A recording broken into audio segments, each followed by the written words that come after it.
Hello everyone, आज की class शुरू करते हैं। तो आज की क्लास में हम बहुत ही इंपॉर्टेंट क्वेश्चन डिस्कस करेंगे जो कि आपके आने वाले एग्जाम के लिए बहुत ही हेल्पफुल हैं, जैसे कि TET, TGT, arts, medical, non medical, JBT, LT commission के लिए बहुत ही इंपॉर्टेंट क्वेश्चन ये रहेंगे। तो चलिए क्वेश्चन नंबर 1 से शुरू करते हैं। क्वेश्चन नंबर 1 है, reasoning and analysing are related to which domain of learning.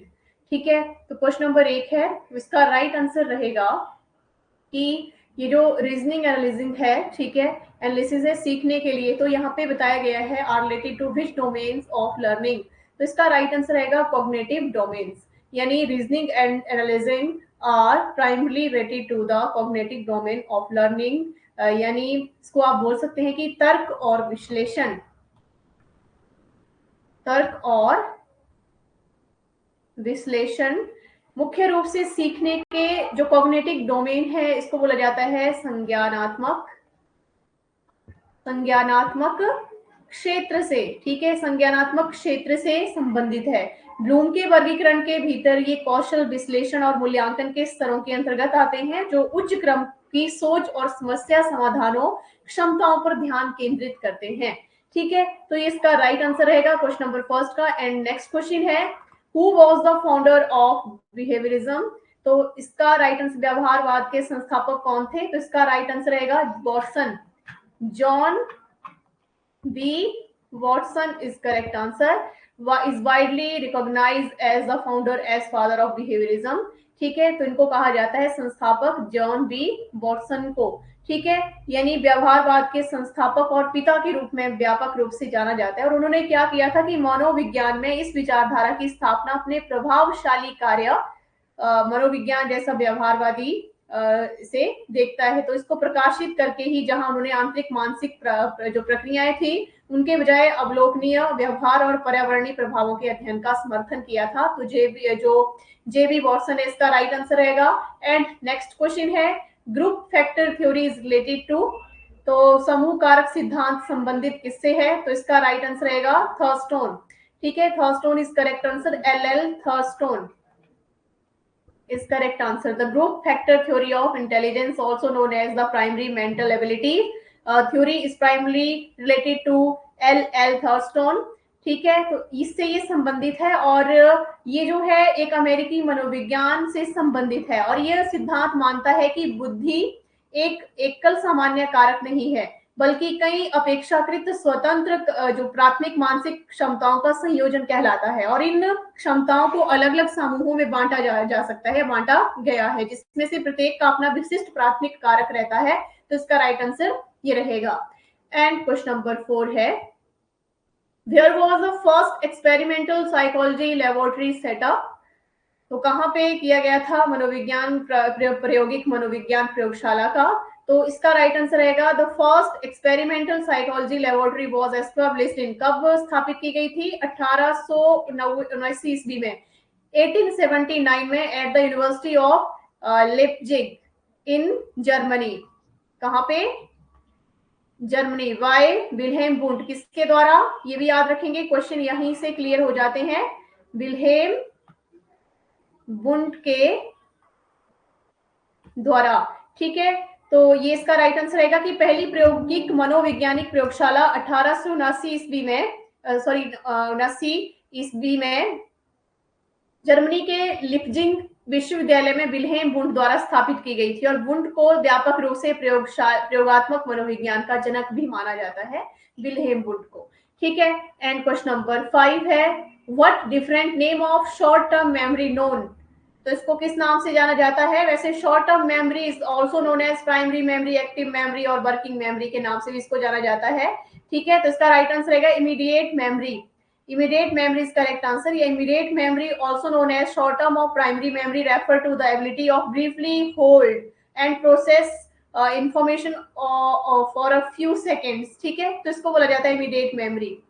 And मतलब कि तार्किक या तात्कालिक स्मृति जो है, जिसे अल्पकालिक या प्राथमिक स्मृति के रूप में जाना जाता है, तो ये क्या होती है? मतलब कुछ सेकंड के लिए जानकारी को संक्षेप में रखने और संसाधित रखने की क्षमता को संदर्भित करती है। साथ में ये मेमोरी जो होती है सिस्टम है एक प्रकार का, जो आपको एक जैसे हम क्या करते हैं, किसी जैसे फोन नंबर याद कर लेते हैं, तो वो चीज है। ठीक है, या जैसे कोई सुन रहा है, ठीक है, अभी सुन रहा है, या जैसे कोई सुन रहा है किसी को, तो वो चीजें इसमें आ जाती है। या किसी जगह का पता याद रखना है तो वो है immediate memory. And next question है, according to Freud the mind three component are. कौन से थ्री कंपोनेंट हैं, तीन घटक कौन से हैं फ्राइड के अनुसार? तो इसका राइट आंसर है इद, ईगो और सुपर ईगो। कौन से हैं? Id, ego, super ego. According to Freud the mind three components are id, ego and super ego. तो ये तीन है, यानी इद, अहंकार और पराहंकार, ठीक है, इसको बोला जाता है। ये मस्तिष्क के भौतिक भाग नहीं होते हैं। क्या नहीं होते हैं ये? भौतिक भाग ये नहीं होते हैं, ठीक है। और बल्कि क्या होते हैं? मनोवैज्ञानिक संरचनाएं हैं जो व्यक्तित्व के विभिन्न पहलुओं और उनके परस्पर क्रिया के तरीके का वर्णन करती है। तो इसको बोला जाता है id, ego and super ego. And question number 7 है, the major aspect of personality is known as, यानी व्यक्तित्व के प्रमुख पहलू के रूप में किसे जाना जाता है, किस नाम से जाना जाता है? तो इसका राइट आंसर रहेगा इद, ठीक है। The major aspect of personality according to Sigmund Freud theory is the id, ठीक है। तो इद इसका रहेगा राइट आंसर। मतलब ये व्यक्तित्व का मूल, सहज और अचेतन हिस्सा होता है, अचेतन हिस्सा इसको बोला जाता है। और ये जो है तत्काल संतुष्टि और आनंद से प्रेरित होता है, यानी अहंकार और सुपर ईगो भी महत्वपूर्ण घटक है, लेकिन जो इद है उसको आधारभूत सबसे प्रभावशाली हिस्सा इद को ही माना जाता है। तो ये आपने याद रखना है। एंड नेक्स्ट क्वेश्चन है, the word person related to, जो पर्सन शब्द है किससे संबंधित है? तो इसका राइट आंसर रहेगा, the word person is related to the concept of a human being including term that describe their nature, characteristics and social roles. तो इसका राइट आंसर रहेगा पर्सनैलिटी, ठीक है, मनुष्य की अवधारणा से संबंधित है और जिसमें ऐसे व्यक्ति शामिल हैं जो उनकी प्रकृति, विशेषताओं और सामाजिक भूमिकाओं का वर्णन करते हैं। इसमें व्यक्ति चरित्र, मानवता जैसी अवधारणाएं शामिल होती हैं। और व्यक्ति शब्द किसी कहानी या नाटक के पात्र को भी संदर्भित कर सकता है, ठीक है। एंड नेक्स्ट क्वेश्चन है, identical element theory of transfer of learning was given by, किसके द्वारा दी गई है सीखने की हस्तांतरण का जो मान बताया गया है?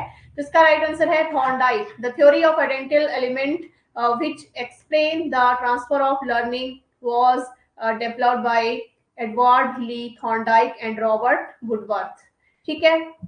तो मतलब समान तत्वों का सिद्धांत जो सीखने के हस्तांतरण की व्याख्या करता है, एडवर्ड ली थॉर्नडाइक और रॉबर्ट वुडवर्थ द्वारा विकसित किया गया था, डेवलप किया गया था। और उन्होंने प्रभावित ये किया था कि एक स्थिति में सीखा गया ज्ञान या कौशल किस हद तक दूसरे पर लागू किया जा सकता है। मतलब ये जो दो स्थितियों के बीच समानता पर निर्भर करता है, और दो स्थितियों के बीच जितने भी अधिक समान तत्व या विशेषताएं साझा की जाती हैं, सीखने का हस्तांतरण भी उतना ही अधिक होता है। तो ये जो दिया है, तो ये राइट आंसर है थॉर्नडाइक। एंड नेक्स्ट क्वेश्चन है question number 10, according to Freud the aggressive behaviour is related to, तो किससे संबंधित है? फ्रस्ट्रेशन से संबंधित है। According to Freud aggressive behaviour is related to the डेप्थ इंस्टिंक्ट ड्राइव टूवर्ड, मतलब इसमें कुछ भी हो सकता है, तो इससे रिलेटेड है फ्रस्ट्रेशन, इसका राइट आंसर रहेगा। व्यक्ति की जन्मजात मृत्यु थनाटोस जिसे बोला जाता है, इससे संबंधित है, जो विनाश और आक्रामकता के लिए एक प्रेरणा होती है। तो ये इसका राइट आंसर रहेगा। तो इस तरह से यहाँ पे ये क्वेश्चन बहुत ही इंपॉर्टेंट जो है वो आपके एग्जाम में आने वाले क्वेश्चन हो हैं, तो वो मैंने यहाँ पे कवर किए हैं। तो अच्छे से आपको ये सारे समझ आ गए होंगे। तो इस तरह से आप वीडियो को ज्यादा से ज्यादा लाइक और शेयर करें, साथ में हमारे चैनल को भी सब्सक्राइब करें।